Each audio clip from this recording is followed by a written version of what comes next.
there's a long history of extremely rich families lending rulers money and then getting extremely rich on the back of it.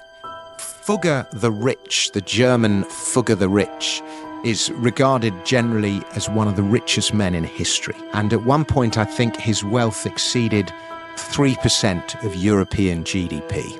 That motherfucker. And motherfucker. He made his money. Firstly, he controlled the gold and copper mines in the Eastern Alps and into Austria and Hungary. So he minted enormous amounts of gold and copper coinage, which he then lent to Charles II of Spain to wage various wars. And then basically, in doing so, he wrapped the king round his finger. And the other way Fugger made his money was by selling absolution, the Middle Ages equivalent of That's the classic. of carbon credits, I guess. You know, people paid him effectively to buy their place in heaven, and he built much of the basilica in Rome with that money. But he's regarded as one of the richest people in history. But another one of these families that is extraordinarily rich were the Rothschilds, and still very rich today. They run various hedge funds and they involved in the London gold fix, and it's just an extremely rich banking family. But one of the people that lent the British government money was Nathan Rothschild in 1798, and all of Pitt's national expenditure between 1793 and 1798 came from loans. He owed £413 million, which is just an extraordinary figure for the time. Rothschild went on to become one of the richest people on earth, but he was also famous for in 1816, after the Battle of Waterloo, the traders in the city were all watching what he did, and he had like horsemen riding at top speed back from the battle with news of the battle. And as his horsemen arrived, he famously began selling British bonds. So the bond market immediately, or gilts as they were known, and the bond market immediately thought that Britain had lost, and he caused something of a crash. And meanwhile, he quietly bought up all the bonds that the rest of the market had sold.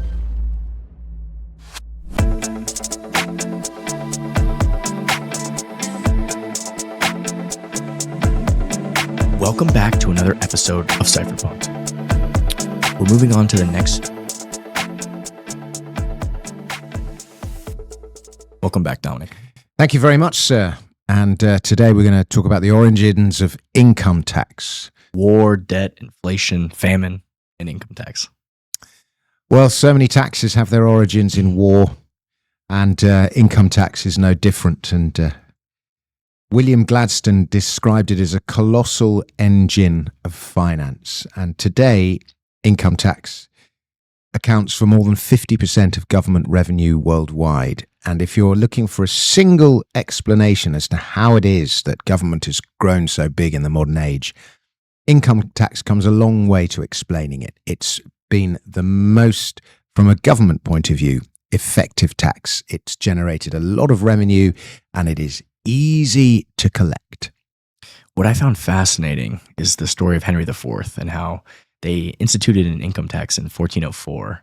And then afterwards, it was so successful, but then they burned all the records of it. How did that come about? Why did they explain that to me? Yeah, well, it's the reason that income tax is a sort of fairly recent thing is that income itself is a sort of fairly recent idea. And, you know, ordinary people weren't really handling coins until the 13th or the 14th century. And so income, you would give a share of your produce or a share of your labor, tithing. So I guess tithing was early income tax.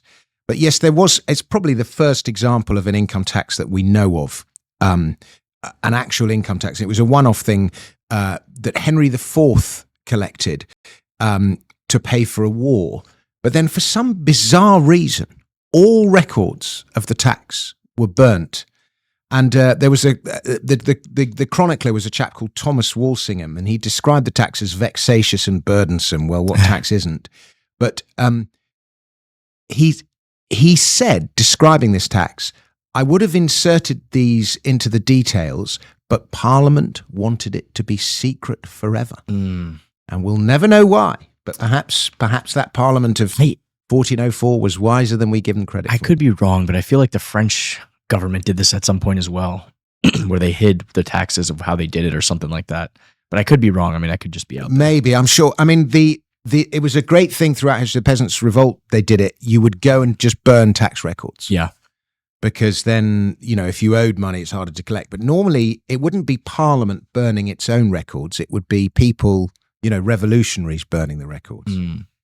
But in any case, the sort of, I think they tried income tax maybe in Sweden or somewhere like that. But in England, we got it with William the Pitt in the Napoleonic Wars. We got our first income tax in 1799. There was a plethora of petty taxes. William Pitt had been trying to he didn't want revolutionary fervour taking hold in Europe after the French Revolution. He was terrified it would spread. And so he spent a lot of money propping up regimes in Europe. And in order to prop them up, he would send British gold abroad. And because of the picture of St. George on the gold sovereigns that he sent, it became known as the Golden Cavalry of St. George. But we ran out of gold. And so we actually came off the gold standard briefly in 1798 or 1799. And then he gave us this income tax, and the income tax didn't raise anything like as much as he was hoping, and they abandoned it in 1801. And then, but at the time it was said of the government, wherever you see an object, tax it. And there was taxes on everything: carriages, wagons, carts, male servants, bricks, glass, windows, wallpaper, even on hair powder, dog owners, clocks, watches, coats of arms, anything you can think, there was a tax on it. And we had this sort of plethora of petty taxes, not too dissimilar to France, but not to the same extent. But anyway, Pitt's successor, Addington, got rid of the tax, and then he brought it back again in 1803. But his revision of the income tax worked really well, because what he did is rather than have people declare their income and then pay tax on it, Addington's innovation was to deduct the tax at source. That son of a bitch. That mother foe. Because that is one of the reasons income tax is so effective, is the deduction at source. He also made it, I think it was, like Pitts had it like 10%, and then he went to 5%. Yeah. So he made it like a lot. He made it lower. The appearance double, a lot less, but the but revenue doubled. Yeah, right? exactly. There's the classic case of Laffer curve, right? Yeah, lower taxes lead to greater revenue, and so people didn't like it. But from the point of view of tax, it succeeded, and it stayed. And then after the Napoleonic Wars had ended, there were lots and lots of petitions against the government to get rid of the tax, and there was a vote in Parliament, and eventually Parliament got rid of the tax and once again destroyed all the records of it. They burnt them all, and but they had sent duplicates to the king, and for some reason the king kept them all, so there are still the records there. But that thing of destroying tax records by the Parliament was pretty unprecedented, except for that Henry IV occasion that we described before. And then we had this great innovator, Sir Robert Peel, who was a great British man. He started the British police force, among other things. And we had all these petty taxes, and one among them was the window tax. And eventually, and the government's finances were in a parlous state. How many times have we said that? And this was in the middle of the 19th century. And so Peel got rid of hundreds of these petty taxes and replaced them with this one simple income tax. And this was 1840, I want to say 1842, I might have got the year wrong. And it was a temporary tax. 3%. 3%, temporary tax. Now here we are, 2013, nearly 200 years later, the temporary tax is still going. Not many people would complain about the 3%. If only it was 3%, it only hit the highest earners. But the lesson is as old as time. Yeah, that's another thing that happens with taxes. They start off low, they're introduced as temporary, and they grow and grow and grow, particularly when the taxes work. There are other taxes that don't work and backfire, and they get rid of them. From the ancient Sumerians to the Muslim Caliphate, to the Tunisian philosophers, to today, to the British, the French. I mean, the lesson repeats itself throughout history. The taxes start reasonable and small, and then they just never kind of go away. Yeah. So yes, it was 1842, and then Gladstone tried to get rid of it. He was prime minister after Addington, and he tried to get rid of it, and he couldn't. And then Gladstone and Disraeli had all these arguments. Gladstone actually argued that income tax had enabled the Napoleonic Wars to go on for as long as they did. And he's absolutely right. Tax enables war. He didn't like it. He thinks that, to stop war, you need this transparency and accountability. But in any case, by 1875, it was permanent. And you got it in the States. We'll come to it in a second, but you got it first, Abraham Lincoln, 1862, 1863, something like that. We'll dive into that one in the next chapter. Yeah. I believe. So this other idea that I wanted to talk about, which is this idea of financing wars and lending, the conspiracy theory is that this always goes back to this conspiracy theory that because this did happen in 1793 to 1798, Nathan Rothschild, he lent the British government money to continue the war, essentially. So why don't you tell us a little bit about that? And then the most insidious thing about all of this is that this idea of borrowing for war is this idea of easy debt. It just makes wars much easier. The consequences of all of this borrowing and lending are pushed on to future generations, which is probably one of the worst and most insidious things about it all. Sure. I regard debt as government debt as effectively a tax on the future. Mm-hmm. And at some point, it needs to be paid. But if you borrow now, it's left to the future to pay it off. And as well as wars being enabled by taxation, they are also enabled by debt. Governments borrow money to pay for wars, and then after the war is over, somehow that debt needs to be paid back. And many wars would not be possible if the cost of that war was immediately and directly felt by the person paying for it. We want to go and, bomb Iraq. Can you give us 20 grand? No. Whereas we're going to go and bomb Iraq, and then later you have your tax deducted at source. It's an entirely different process, and it makes many government actions possible. I think this is one of the most exciting things about Bitcoin and some of these monies that we're going to use in the future, that the governments can't just arbitrarily print or inflate, or there's real cost to borrowing those assets. They can't just seize them. So yes, absolutely right. And this is another reason why governments and money need to be separated. And it's not quite known how much the Napoleonic Wars cost, but it's thought that they left the British people in some kind of servitude for at least 50 years, so 2 generations. Wow. And I gather World War I, we only paid off our World War I debts about 10 years ago. Yeah, well, I think I think the knock-on effects of World War I were largely World War II, which incurred even more debts, right? Wild. Yeah, and this story, and Pitt, by the way, who was the great taxer who had started the wars in the first place, he died with like 40 grand in debt when he died. So he wasn't that good an administrator. And as I said, we came off the gold standard because we needed to print money to pay from the war, and that cloaked the cost as well as debt itself. So I guess there were 3 things that enabled British involvement in the Napoleonic Wars, and they all cloaked the cost. And 1 was coming off the gold standard, 2 was the introduction of income tax and a plethora of other taxes, and 3 was this issue of debt. And there's a long history of extremely rich families lending rulers money and then getting extremely rich on the back of it. Fugger the Rich, the German Fugger the Rich, is regarded generally as one of the richest men in history. And at one point, I think his wealth exceeded 3% of European GDP. That motherfucker. And motherfucker. He made his money. Firstly, he controlled the gold and copper mines in the Eastern Alps and into Austria and Hungary.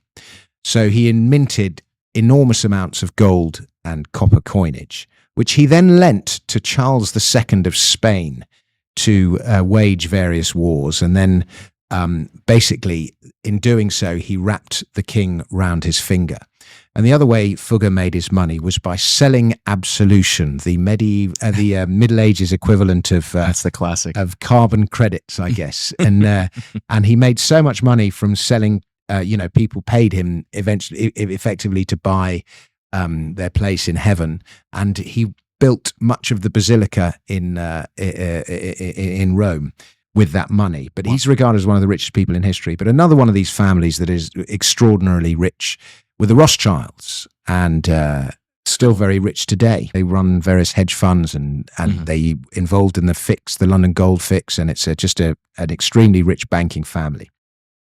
But one of the people that lent the British government money was Nathan Rothschild in 1798, and almost Pitt's, all of Pitt's national expenditure between 1793 and 1798 came from loans.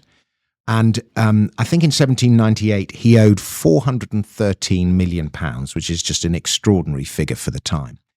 And Rothschild was famous in 1860. Rothschild went on to become one of the richest people on earth, but he was also famous for in 1816 after the Battle of Waterloo. The traders in the city were all watching what he did, and he had like horsemen riding at top speed back from the battle with news of the battle. And as his horsemen arrived, he famously began selling British bonds. So the bond market immediately, or gilts as they were known, and the bond market immediately thought that Britain had lost, and he caused something of a crash. And meanwhile, he quietly bought up all the bonds that the rest of the market had sold. And of course, he had tricked the market. He'd misled the market. And I guess one of the questions is, it's a grey area. How was what he did extremely clever? Yes. Was it immoral? A little bit. But then he was exploiting his status because everyone was watching him. So why not do something different? And if they're too stupid to do their own research, that's kind of how I feel about horsemen. It's like it's a bit like following tipsters. Yeah. And then a tipster tips a dud that he's selling. Yeah, it's an interesting. Maybe it's a little unethical on his part. But we do have free markets, and especially if you're speculating on markets, I think that if you live by the sword, you die by the sword. That's the way I always. I don't blame anybody else for my investment wins and my investment losses, and going into it, if you're trading bonds and trading these things, and you're trying to speculate, and it's not like you're just holding the bond to maturity to get paid, right? It's like you are a speculator, right? So we have this famous thing. It's DYOR. Do your own research. So if you're not doing your own research, then you shouldn't be upset when you lose, right? When you make a bad investment, if you're not educating yourself, right? So, and this man somebody else, absolutely right. And this chap Rothschild came out with one of the great quotes about money. Let's hear it. And you'll see it at the beginning of every film made in the noughties, railing against the evils of fiat money. But the quote runs like this: "Give me control of a nation's money, and I care not who makes its laws." Fantastic quote. It's a classic one. He's not wrong. Whatever you think about him, incredibly clever. I'll tell you a funny story about the Rothschilds. So the very first video that I ever made that went properly viral was this video called Debt Bomb. And I made it would have been 2011, 2012, something like that. And it had, what we did is I took the footage of Obama giving the State of the Union address. And then I replaced Obama with me singing this song, Debt Bomb, to the music of Sex Bomb by Tom Jones, all about the parlous state of the nation's finances. And it would cut from me giving this speech to the reactions of the people in the audience to Obama. So clapping and stuff as I sang Debt Bomb, Debt Bomb. Class. And it was funny, and it got shared a lot, and it went viral. And to sort of add, and it was called, I think the subtitle was Economics Stripped Bare. And at one point in the song, I had these two burlesque strippers who were standing on either side of me looking like government agents. And as I sang this song about money and debt, they took all their clothes off so that they were left naked at the end of it. And then when burlesque strippers take their bras off, they have these little sort of dangly things that they cover their nipples with. So I got pasties. Sorry? The pasties? Yeah. And so but I got them to cover them with chocolate money so that it looked like their nipples were covered in little Krugerrands or gold coins or something. Okay. The idea was that at the bottom of it all is gold. But in any case, I said to them, you're in Congress and you're going to have to take off your clothes. So can you both buy Stars and Stripes bras? So that when you take off your clothes, you've got these Stars and Stripes bras. Mm-hmm. But because we filmed it in London, they couldn't get Stars and Stripes bras. So they both turned up with Union Jack bras, the British, the flag of Britain. Mm-hmm. And I was like, well, this makes no sense because they're in Congress and they take off their clothes and then they've got a British bra. Why would they have a British bra on underneath? And it was like, well, we couldn't get American Stars and Stripes bras. We couldn't get American flag bras. So we had to make do with the British ones. So they did this dance. And then there was this huge conversation in the YouTube comments afterwards going, why have they got British bras? It makes no sense. And then this bloke came back with, no, they've got British bras because it symbolizes the control that the Rothschild family has over American politics and everything else. And this huge conspiracy about what these bras symbolize grew up in the comments. In the real and it just made me laugh. And it was like, no, literally, we couldn't buy American flag bras in the UK. Yeah, it brings me back to this concept of Occam's razor, right? Which is like, if you hear hooves, your first thought should be horses, not zebras, right? Yeah. People love to the human brain loves to try to make all these connections that, every once in a while, yeah, sure, they're there, but most of the time, they're probably not there. That's kind of the way I think about it personally. That's my personal opinion, right? But everyone's entitled to their opinion. Yeah. I mean, the Rothschilds, as a rich family associated with banking for many, many generations. Of course, it's going to be the villain, right? There's going to be a lot of shrouded stuff, and I'm sure there's a lot of uncanny behavior. But of course. But I have a lot of sympathy with conspiracy theories. My son bought me a book on conspiracy theories a couple of years ago, and I've actually written a song about conspiracy theories called "It's All True." It's all true, yeah. And, no doubt, many have been proven as true. we found during COVID, a lot more of them than you might think are actually true. And as we're discovering now, again with Elon Musk and all this stuff that's being exposed, there's a lot of dirty stuff going on behind the scenes. Yeah, so that's just, again, if you study the history of the term conspiracy theory, it came from intelligence agencies trying to discredit certain narratives. So look what we've just exposed with US aid. Yeah. That's essentially what this is. It's just a big government slush fund to fund propaganda, which is totally in violation of the Constitution. So why everything is labeled a conspiracy theory is because the intelligence agencies are controlling these news outlets by pushing the propaganda, and they keep saying, hey, this is anything they don't want to believe or they don't want the public to know it's a conspiracy theory, right? So yeah, it's used as a way of discrediting and smearing. Absolutely right. And it's quite horrible the way that people with legitimate concerns just get dismissed as conspiracists. And but at the same time, there is a lot of shit that gets talked, and it starts with women's bras. That's an interesting story. Let me ask you a little bit more about Sir Robert Peel before we end this discussion on this chapter. I guess he went against his own party. With some free trade stuff, I guess, or can you explain that? Yeah, well, we had this, again, this is a sort of almost a founding story for America, which is the famine that took place in Europe in the mid-19th century, potato famine. And we had brought in these laws in the UK in the 1820s, called the Corn Laws, which were basically protectionist tariffs to protect British farming interests. And so we put these large tariffs on imported corn, basically, and imported grains. And the families that got rich, the landowning British families that got rich on the back of these effectively protectionist tariffs, these subsidies, were some of the richest people in British history. The Duke of Westminster, the Duke of Cadogan, the Duke of Bedford, and there's huge chunks of London that are still owned by those family estates. The Duke of Westminster remains one of the richest people, not just in London, but in I found this fascinating world. Just because of the implications of, again, I guess this is kind of the introduction of the concept of tariffs, and there's so much happening right now, discussion with America and the world and all this. Trump is talking about tariffs. But it is interesting because these tariffs, there's a story of taxes behind everything almost, because people fled, like a lot of the Irish literally came to the U.S. as settlers because of this, right? Even like like President Kennedy, the name Kennedy is like an Irish name. Sure. That, had his ancestors and people not fled the taxes over there and come to America, President Kennedy would have never even existed. Sure, nor would Obama. Wild, right? Obama's had Irish ancestry, and I think it's a phenomenal number of your presidents had Irish ancestry. But they, this potato blight hit Europe, but it particularly hit Ireland. But because of these stupid protectionist tariffs that the British government refused to get rid of, and Irish had lost their main food, the potato, to the famine. The grain would have been quite cheap to import from Ukraine or Russia or even from the US. But these protectionist tariffs prevented it happening because it was too expensive.